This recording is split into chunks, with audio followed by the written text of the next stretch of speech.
All right, well, let's dive in with our special session this afternoon, Communications 101, Skills for Effective Climate Conversations. As I mentioned during our first hour, this will really lay the foundation for the rest of Summer of Action. As you think about posting on social media, writing to your local paper, engaging at the state level, and meeting with your policymakers, having a grasp on your creation care testimony, your story of why you care about this issue, and how to communicate effectively and efficiently will really benefit you and make your work as effective and meaningful as possible. I would love to start off with a quick poll this afternoon, and there's a few different ways folks can join this.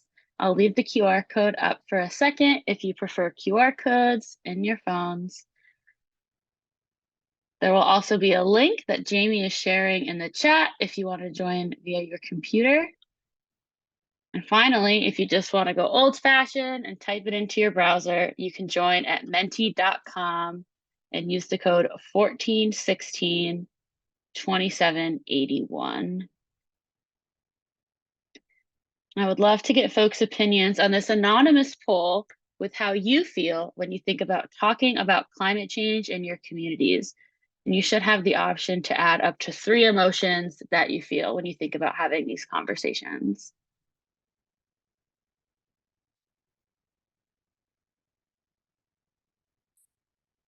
You have some answers coming in. Again, you can go to menti.com and enter the code 14162781. And Jamie has a handy link in the chat for you as well. So how do you feel when you think about talking about climate change in your communities? Great mix of emotions here. Nervous, tense, and apprehensive, but also excited, curious, and hopeful. Probably both of these things at once. Nervous about how it might go, but curious and hopeful for the fruit that might come from those conversations. Others. Yes, thinking about actual problems when we think about this. Climate change, the pollution of our water, deforestation. We have to communicate about these really important and heavy topics, which is probably why nervous is the most popular word right now in the center. Guarded, wary.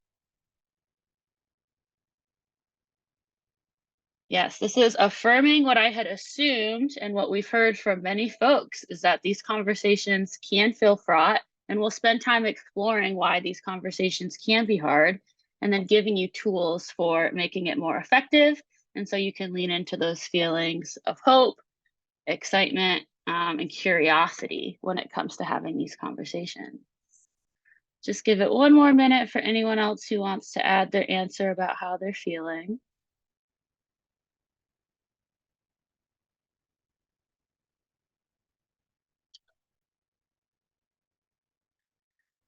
All right. Well, thank you all for your honesty and openness. And we will have a poll at the end as well, where we can check in with how folks are feeling after the presentation. And hopefully, words like nervous will be less common and folks will feel really prepared.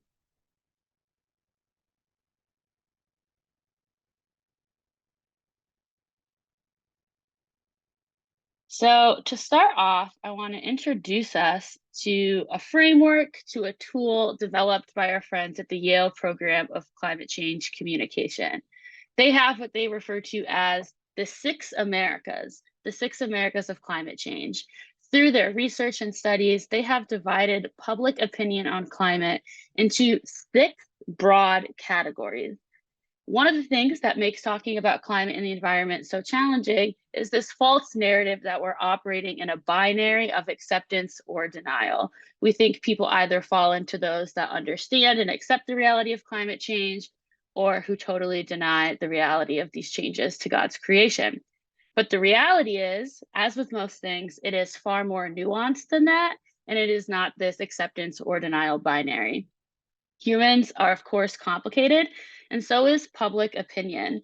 And so, really, the country in the United States is divided generally into these 6 categories. those who are really alarmed and understand what's happening, but might be so alarmed that they're not sure how to take action, or they might feel a sense of hopelessness. And there isn't necessarily a right place to be on this scale, but rather a tool to understand where our loved ones might fall. There are those who are concerned about the issue, those who are cautious, where maybe they see some impacts of climate change happening, but they aren't really sure how to take action or how humans might be involved. There are those who are disengaged, who don't really hear much about climate or environmental problems, and they're just generally disengaged with the situation. There are those who are doubtful, maybe climate change is happening, but humans aren't contributing. They just really aren't sure. And then there's this last category, dismissives. These are those prone to believing conspiracy theories, those who really deny the reality of climate change. Um, and that's typically what folks think when they think of, quote, climate deniers. But the reality is it's more complicated than that. And what you might be surprised to find is that this disengaged, doubtful, and dismissive categories are actually the least common broadly within the United States. Most folks in the US fall under those categories of alarmed, concerned, and cautious. And folks are often surprised when we present this information because, one, we tend to think in this yes or no, black and white way. And we tend to think that those who are doubtful or dismissive make up a larger percentage of the population than they actually do. And of course, this will change if you look at things like age, for example, but generally looking at the population, this is where we're at. So I just wanted to set the stage to add some nuance to the conversation and show the various ways that people might think about this issue beyond just yes or no. But I am curious, this will be the same poll, so you can feel free to open that window or that tab again and let us know where you think your community falls on these Yale 6 Americas. Are most folks in your community more doubtful? Are they concerned? I'd be curious to know. So again, it's the same poll as before. You can use this QR code or the link that Jamie provided in the chat. And we have all the categories there. Again, it's menti.com, code 1416-2781. Let us know where you think most people in your life fall on this scale.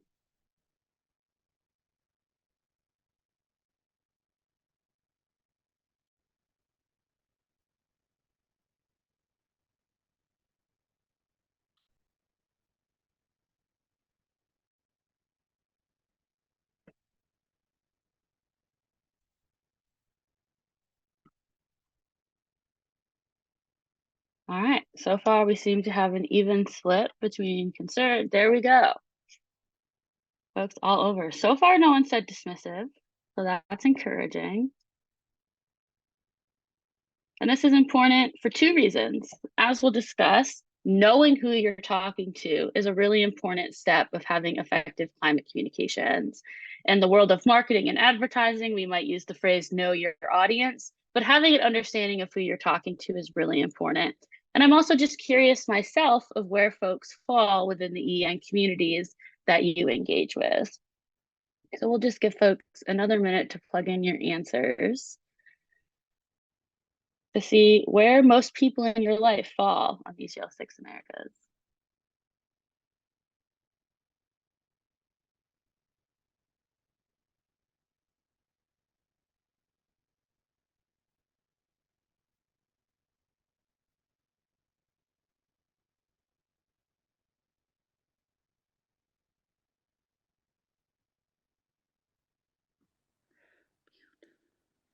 All right. Well, thank you for that poll. And there'll be another one at the end. So feel free to leave this tab or window open for easy access at the very end of our presentation today.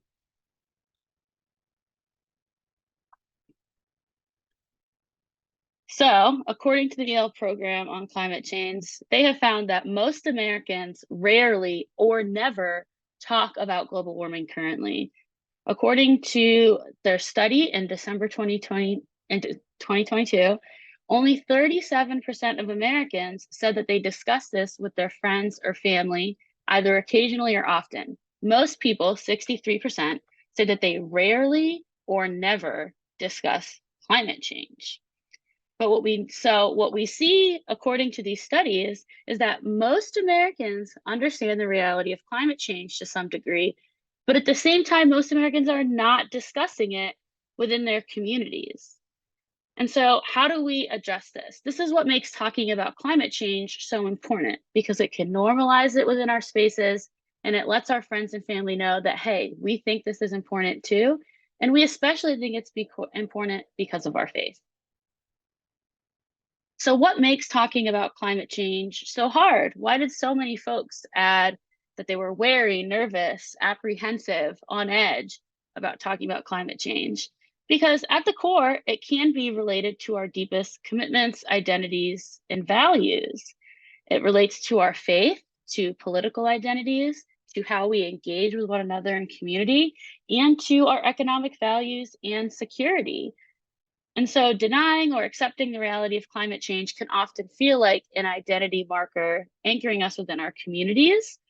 And so having these discussions where we think people might have different views or it might require them to change their opinions on things, it can be painful. But the reality is, we know the reason we're all on this call is because climate change and the environment is deeply connected to our shared faith values. And so having these conversations don't have to be hard. And hopefully, this will equip you with the tools to make it much easier and much more effective. So, how do we know how to talk about climate change? By knowing who we're talking to. This is why we polled you on where you think most folks in your life are. It is important to know who you're talking to and what values and concerns they're communicating to you.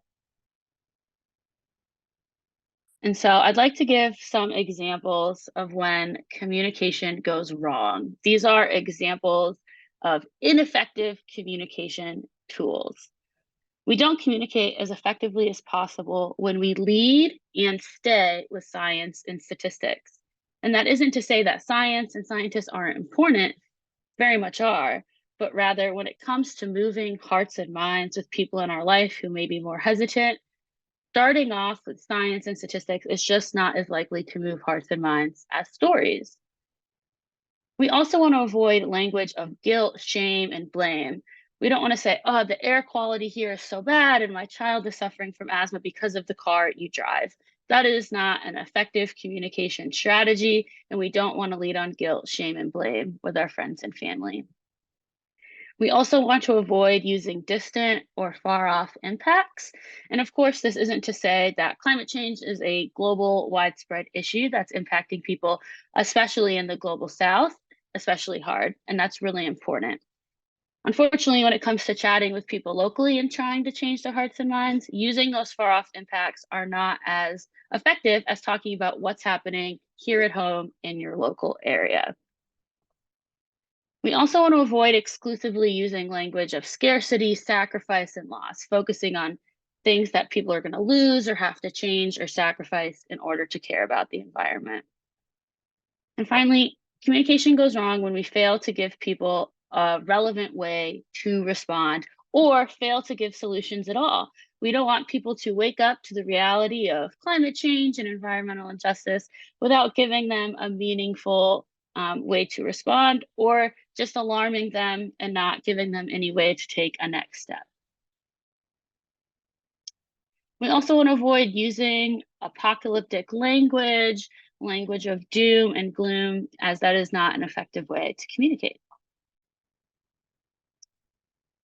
And communication goes wrong when we fail to listen. We can't know who we're talking to and appeal to our shared values if we don't stop and listen. I often tell people the first step to effective climate communication is actually to not talk. It's to stop and listen to the values and concerns being communicated.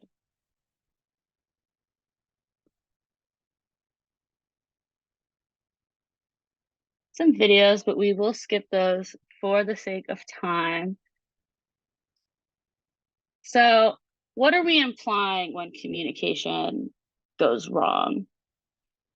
Bad communicators will imply, this is who you're not. If you're talking to someone who, is really invested in their local community and in their church community, we don't want to say, hey, someone who's not in this church, who doesn't live in this community cares about it, so you should too. We really want to highlight how it's something that people like them and relate to them care about. And so let's talk about when communication goes right. How can we communicate effectively? We want to start by telling stories, including your own, why you have come to care about this issue as a person of faith, the impacts of climate and environmental issues that you're seeing in your community. My little brother has asthma, and on high heat days and high pollution days, he can't go outside and play. And that really impacts his quality of life. So, telling these stories of real people in our own communities is a really effective way to communicate. Then, when we're stopping and listening, we want to listen for values and then connect them to climate action. Someone might say, hey, the environment's important, but I'm really concerned about my child's health. That is my number one priority. And then I can think about the environment. So we're listening to very real and valid concerns, but we know that that does connect to climate action in the environment. We can say, yes, I hear that. I am so concerned about your kid's health too. Did you know, according to the American Lung Association, our county has a failing grade for ozone pollution, and that is actually worsening health concerns, especially for vulnerable populations, including children. If someone says, I'm concerned about the environment, but the economy is my number one priority, we can talk about the job growth and potential that exists with investing in clean and renewable energy. We can talk about how there are family sustaining jobs that will lower energy bills and create more energy prosperity. When we stop and listen to the valid and real concerns and values that people have, we can connect them to the environment because the environment and climate already impact every facet of our lives. And it's our job as effective communicators to draw those connections for people and show them the things they already care about do relate to this issue. It is not separate or other than.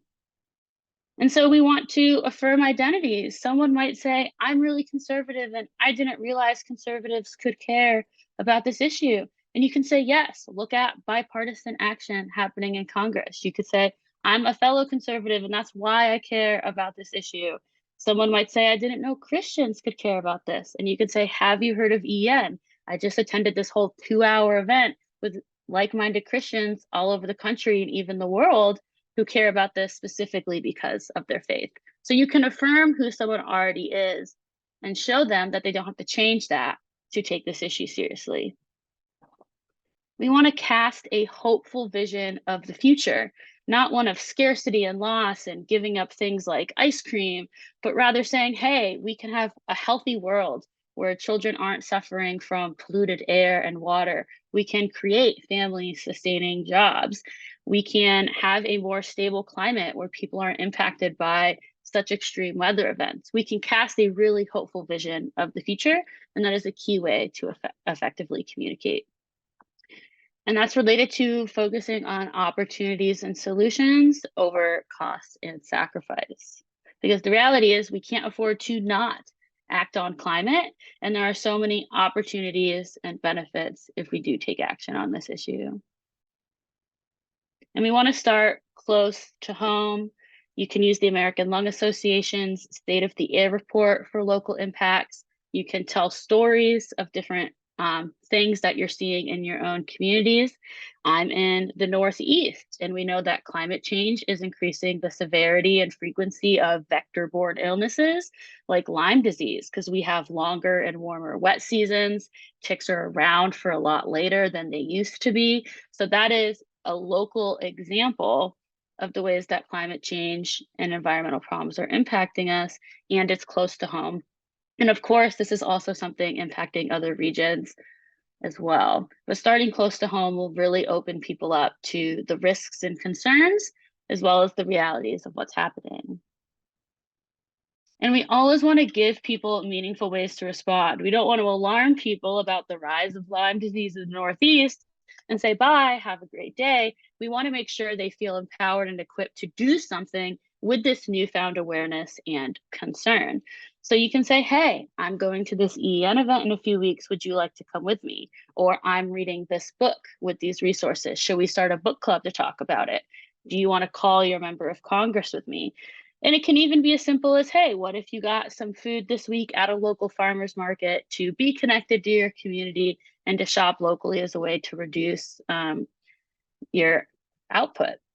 So these are just small examples, but you want to give people meaningful ways to respond and not just leave them with this newfound awareness. And so this looks like implying that, this is who you are. You are a Christian, and scripture tells us to care for God's creation and to love our neighbors. And this is a way that you can do that more fully.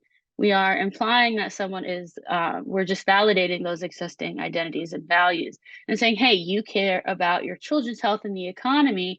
That's why you should care about this issue too, because it is so deeply connected. And there are people like you. I just met them this week at EN's Summer of Action who are concerned about climate change and who are taking action. And you can belong more to your group, more to your faith by engaging on this issue. And the world will become more how you want it to be. It will be healthier for your children. There will be more family sustaining jobs. People will have more access to nature. Agriculture will be more regenerative and sustainable. So casting that hopeful vision and implying these things goes a really long way. And so we'll skip the videos because we didn't get to see others, but Katharine Hayhoe, who is a dear friend to EN, she is our science advisor. She's an evangelical Christian herself. She has 3 steps to better climate conversations. And I think this really boils down these deeper principles really well. 1, you just want to bond. Start with those shared values of what's most important: faith, community, family. What are those things you have in common? What are those shared experiences? Then you just want to connect it, show why climate matters. I have already given some examples, but really you could discuss how smoke from regional wildfires filled the air across the state and triggered kids' asthma in your neighborhood. Draw those connections. And finally, inspire. Demonstrate working solutions that will get people involved and show them how they can engage. And so, what these social scientists and researchers have found is that most people will trust their neighbors and family members on climate change as much as a climate scientist. And so, if people really trust you on this issue, and Yale's also telling us that the majority of Americans are not talking about this issue, we know that talking about it is one of the most important things we can do for those folks in our life, especially those who may not have come around to the reality of climate change and environmental problems. So, I am going to teach folks how to craft your creation care testimony, which is a great way to start these conversations and to be prepared to ask, be prepared to talk with people when they say, hey, why do you care about this issue? Why did you join this book club? Like, why do you vote the way you do? So you can have a story on hand to talk about why you care about this issue. But first, I'll stop and see if folks have questions on these basic communication principles. And feel free to just use the chat to ask those questions. Someone asked what the cost of not dealing with it is. That must be in response to me talking about how we can't afford to not act on climate change.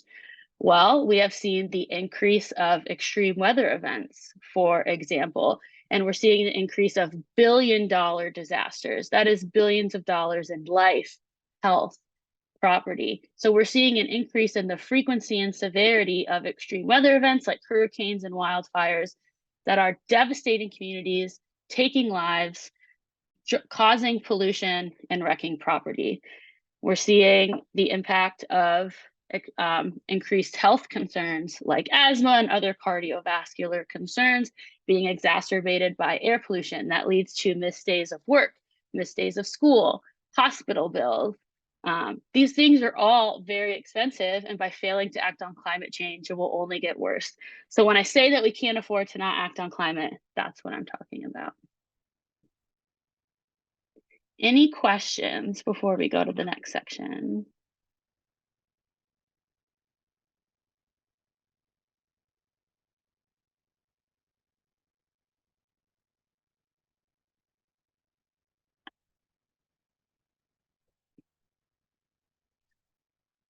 All right, well, let's put some of this into practice. I'm going to talk about crafting your Creation care testimony, as we call it. This is basically the story of why you, as an individual, as a Christian, care about this issue. And so let's watch some videos together. I'm going to make sure I'm sharing my audio when we do this as well.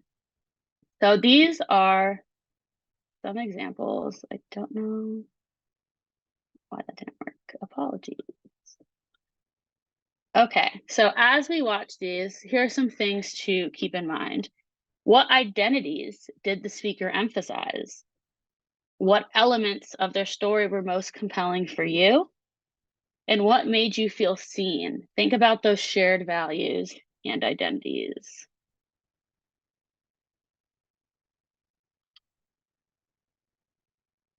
Hi, my name is Elsa Barron. I'm from Wheaton, Illinois, and I am currently studying at the University of Notre Dame. I have grown up with a natural curiosity for God's creation and have long cared about ensuring a clean future filled with a diversity of habitats and species.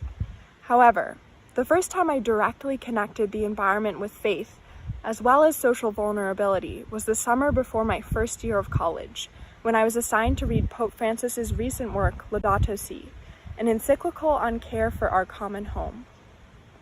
I remember reading the encyclical on the commuter train between Wheaton and Chicago, noticing the way the themes of the encyclical were present before my eyes. As I read about the reality that climate change and environmental degradation disproportionately impact the poorest and most vulnerable communities, the communities that Jesus calls Christians to care most deeply about, I noticed that as I moved toward Chicago and out of the affluent suburbs, the train tracks were flanked no longer with trees, but with garbage dumps and scrap yards. I believe that the calling of the church around climate is simple, yet often forgotten. Care for God's creation, His people, and His planet. As Matthew 25 teaches us, Christ will one day ask us why we did not feed, clothe, and protect Him on this earth. In a world where the least of these shoulder the largest share of the burden of climate change and environmental degradation, are we prepared to answer? Living faithfully requires a heart transformation away from a culture of wealth and extraction towards one of humility and communal care. Small practices can help us to build that transformation. While I was living just outside of Bethlehem, I discovered the spiritual practice of composting. Each night, as the call to prayer rang out around the city, I would carry a small bucket of our communal excesses and pour it at the foot of Jesus' birthplace. It was such an appropriate form of worship for a Savior who entered the world in a stable. Through this practice, I was able to connect with the cycles of the earth and moon, and was able to give thanks to God for these imaginative gifts. My prayer for the church is that we can recapture a state of great joy and humility in understanding and caring for God's creation, including our fellow human beings. As the body of Christ, we are empowered to steward, to protect, and to love, just as He has done for us.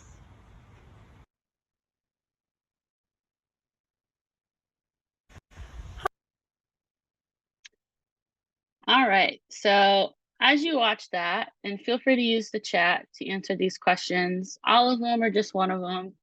What identities did Elsa emphasize? What elements of her story were most compelling for you? And if what made you feel seen? So feel free to use that chat to flag your answer to one or more of those questions.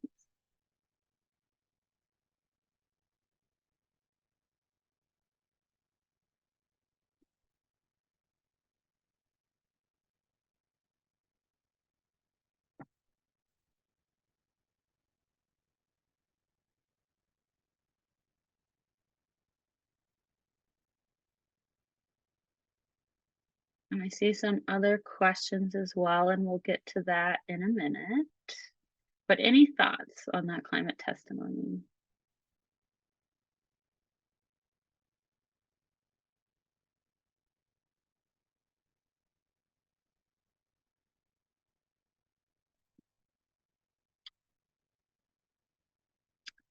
Yes, Elsa did mention small changes, and we do need big actions. And she was really playing on that theme of starting locally and giving people meaningful ways to respond.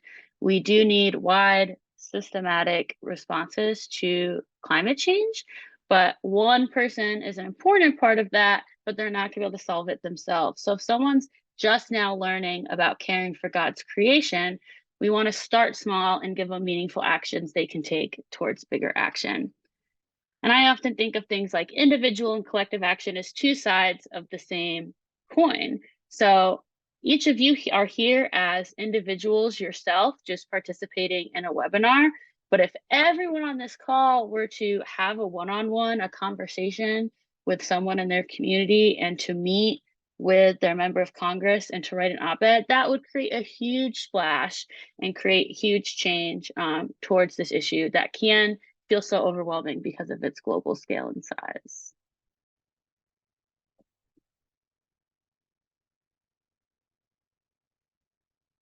All right. For the sake of time, we will skip these, but we'll be sure to share some slides so you can watch those other testimonies as well in your own time. So I'd like to pause and just give us some reflection time. So I'd love folks to get out a pen and paper, open up a document on your computer, and we'll just spend 5 minutes together beginning to reflect on these 3 questions that will serve as the basis for your creation care testimony. So first, how have you, as a Christian, come to care about the climate crisis? What are you doing in your own life in response to this concern? And then what is your prayer for our church and our political leaders in response to this? So we'll take 5 minutes. I'll bring us back at 45 after the hour. But yeah, just spend time beginning to draft these questions for yourself.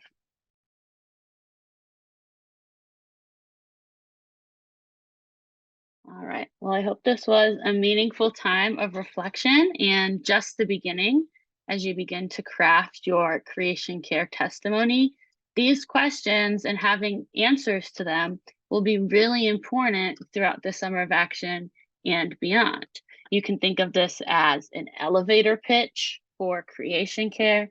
You can think about this as setting a foundation for the conversations you'll have.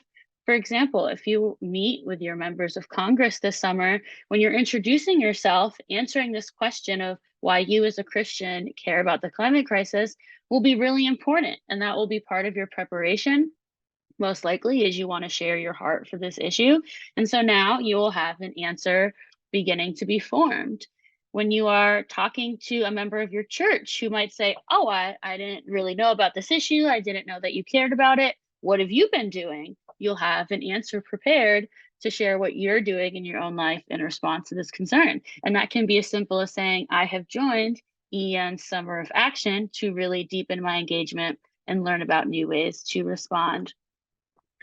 And when we want to cast a hopeful vision, when we want to invite people into this work, sharing about our prayer for the church and for our political leaders is a helpful way to not just engage in prayer, but also begin to cast that vision and give people ways to respond.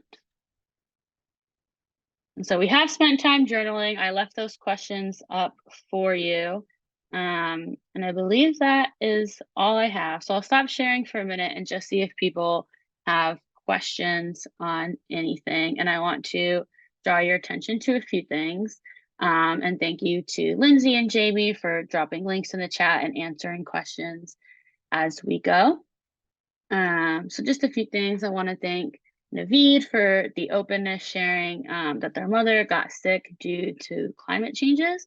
That's I'm really sorry about that. And that is a powerful testimony, a powerful story to bring to these conversations to show extremely local personal impacts. So also I see some discussion on farmers and agriculture in the Farm Bill, and the comms team is going to drop a link in the chat. Ian has been doing some deep engagement on the Farm Bill for the past few months, and we will continue doing this work. And we have had listening sessions with the farming community. We have been advocating for regenerative, restorative agricultural practices. We have dedicated staff working on this. So please be sure to check out our Farmville page to not only learn about the work EN is doing and has been doing, but to take action on this issue and learn about different ways you can be involved. And this will be a major theme of Summer of Action as we flagged. So if you're really interested in agriculture and the Farm Bill in the United States in particular, definitely encourage you to keep in tune with our Farm Bill work. And you can also sign up for Regenerate, which is a monthly newsletter focused on this work.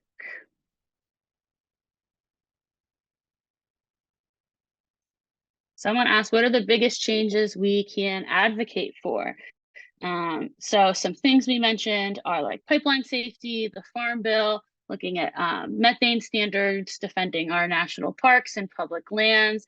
A lot of the things Jessica talked about in the first hour are some really important things you can do in the United States right now in particular.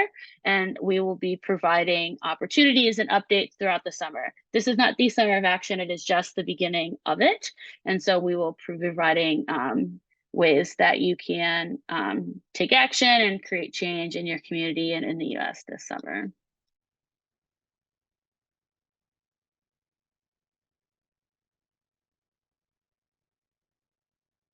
Any questions?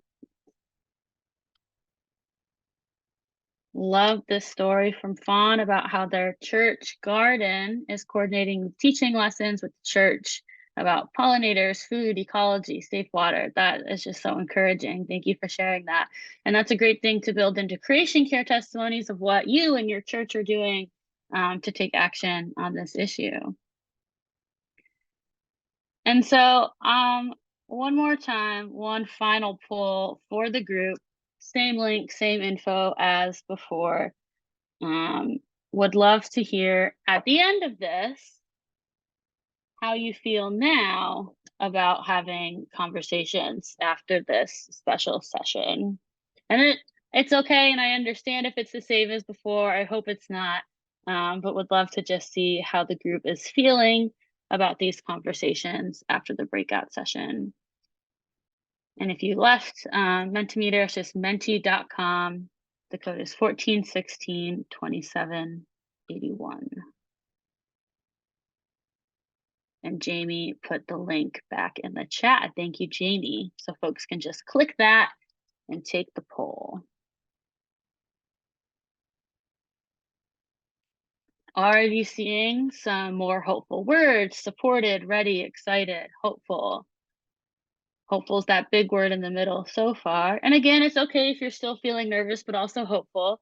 We can feel two things at once, and your feelings are valid. But I am so encouraged to hear that folks are feeling more ready and hopeful about these conversations. Give folks another minute. Inspired. Still feeling hopeless. It is a widespread really alarming issue. So definitely encourage folks who are feeling nervous, who are still feeling some hopelessness, to stay plugged in with Summer of Action. For me, when I really feel the weight of that anxiety and sadness and grief over the weight of the damage that we've done to God's creation, I find so much hope in taking action. And by doing something, even just picking up the phone and calling my member of Congress is a way to infuse some hope and to break through that anxiety. And by staying plugged in with community, my colleagues and friends at EN and YUCA have been such a blessing to me. And my hope is that you'll build a little bit of community this summer as well with Summer of Action. So definitely stay plugged in, especially if you're still feeling nervous or hopeless. I think this is a great place to be to take action in that way. And I'm just so encouraged that folks are feeling hopeful. That big word in the middle went from nervous to hopeful. So I hope this was meaningful for you, whether you're watching right now live or the recording later. And this is just the beginning of Summer of Action and the work you'll be doing. So I encourage you to continue journaling through those questions. We'll share the recording and crafting that story of why you care about this issue, how you're responding, and what your hope and prayer is for our leaders. So that is all I have. Thank you again for being here, especially those who have been here for almost 2 hours now on Zoom. That is no small thing, and I'm so thankful for for your time and energy. And I will flag again, as Jamie put in the chat, there is the link to stay involved with Summer of Action, to sign up for what things you're interested in so we can provide you with support and resources throughout the summer. So please be sure to fill out that form. And then a question if there's a program in Pakistan. So EN is based in the United States. I have to see if there's an Arasha there. I'm not sure if there is, but I definitely recommend looking up local organizations as well. Thank you, everyone.